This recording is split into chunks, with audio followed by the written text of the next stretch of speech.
People of America, we wish to share with you our thoughts on the events we experienced, as well as what the future may bear. And despite the madness we have endured and still, we see no harm in presenting you with the criminal nature of your newly re-elected emperor. Despite our belief that the elections were flawed, we know now that when there is a close tie between the candidates, there is something wrong. Some in our ranks believe that any candidate from any side of the spectrum are two faces of the same coin. You, the people, have said your word in what is claimed to be a democracy, and thus have chosen a leader who claims to represent your vision. It is your right to lead the world, as it is the right of any nation which chooses to do so. Yet this does not allow you to conquer others.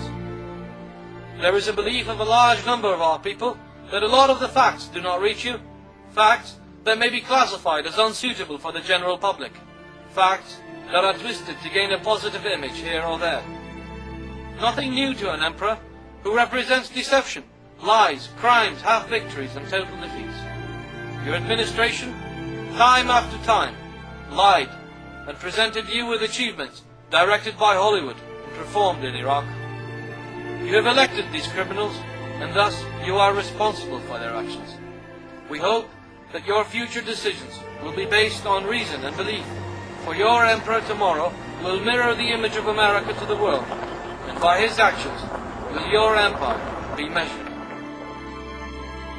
And for the first time in history, a mafia of the weapons plants represented by Bush, oil companies represented by Dick Cheney, and the Zionists represented by Paul Wolfowitz and Richard Perle hijacked the United States of America in an ingenious plan to control the world.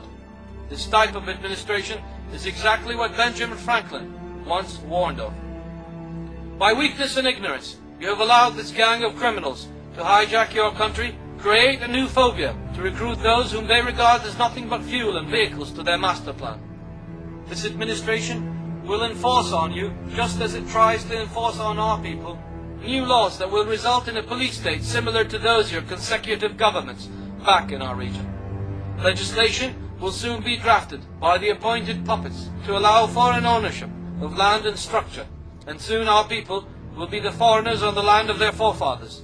This new world order will enslave people of all religions and race, and soon your children, as well as ours, if they survive, will truly live in a planet of apes.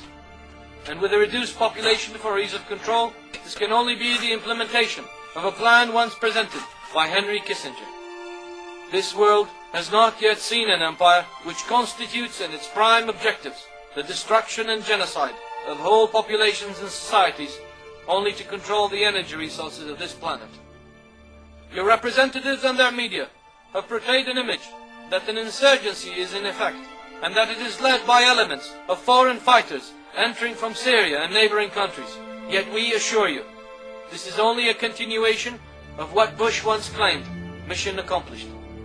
This resistance movement was prepared for, and is only the second chapter of this war, and we are mostly, if not all Iraqis, proud Iraqis, who kept their oath to defend people and country. And because this war may last longer than what the invaders anticipated, we have all promised to make their stay long, costly and painful. Blaming other countries is nothing but creating new pretexts to invade other sovereign states and back future expeditions. They have made our country a battlefield to settle accounts with elements of Al-Qaeda, formerly dear allies and partners. They have also created new phobias to justify their continued presence despite their loss of this war. And for the general media, we call on them to think about what they declare and not fear death and imprisonment. Do not fall into the traps prepared by those who pull the strings from Tel Aviv. As for the declared casualties, this is an epic on its own. We assure you that the figures are far higher than they declare. It is not a secret today in Iraq what we call the green card soldiers. Young men from South America and other parts of the world gathered and promised the US citizenship and large sums of cash for their mercenary services in Iraq. They are always on the front lines, and their casualty figures are never declared. They are hidden in unmarked graves and dumped into rivers under the cover of moonless nights, some of which the resistance have provided evidence of. There are also a large number of security contractors who are not listed as military personnel. To us, it is one thing to be tricked into this war, but it is totally different to come here and fight someone else's war.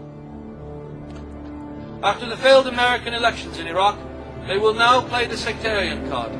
They are already sending their mercenaries to destroy churches and mosques alike in order to prepare the ground for civil war.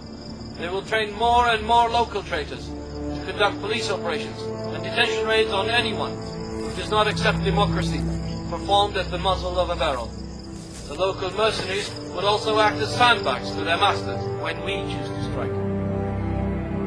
The non-conduct of your troops has also taken its toll on our people. It has created resentment and disgust. They dismiss these war crimes as isolated cases, yet the figures are always on the rise. What's more, our scandals of Abu Ghraib, Boka, and the use of chemical weapons on Fallujah, and only God knows what's to come. Life under dictatorship is far more safer than behind the bars of your democracy. Have you not asked yourselves, where are the weapons of mass destruction? And where are the links between our previous government and the once CIA-sponsored Al-Qaeda? Or is that all now a thing of the past? What happened to the thousands of people who died and continue to die of cancer? Women who give birth to deformed babies, caused by the effect of your military's depleted uranium shells. Since 1990, thousands on both sides of the conflict have suffered unknown illnesses. Many have died since then, and others lack medical attention. Large parts of Iraq will be radioactive for millions of years to come. And if we were to return this radiating material to the US and Britain, we would be no different than those who use them. May we ask you, why do you think the British government decided to set foot only in the areas of the south, where the resistance is still partially active? They have left the difficult areas for your boys to suffer. This deal was accepted by your government, only to form a purely cosmetic alliance with a nation that still strives for the glory of its imperial past. They have turned the land of the free into a camp of capitalist slavery, and then changed the home of the brave into a printing house for papers they call dollars, and guarded it with enormous military might.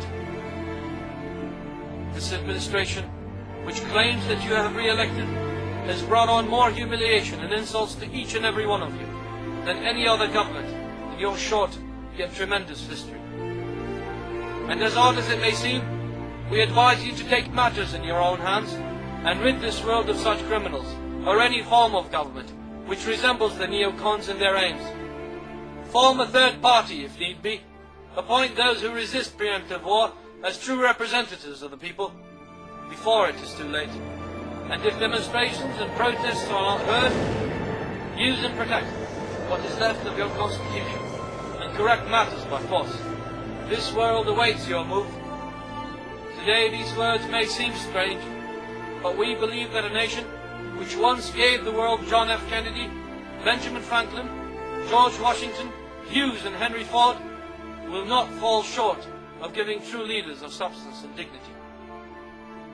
This war has taught us that one man on the field can change the outcome of a day. One man who believes in true freedom can do what nations put together dare think of. We share these thoughts with great honesty to those of you who spent days and nights trying to prevent this war, timeless efforts to prevent this real Holocaust. To all of you we say, thank you for your time.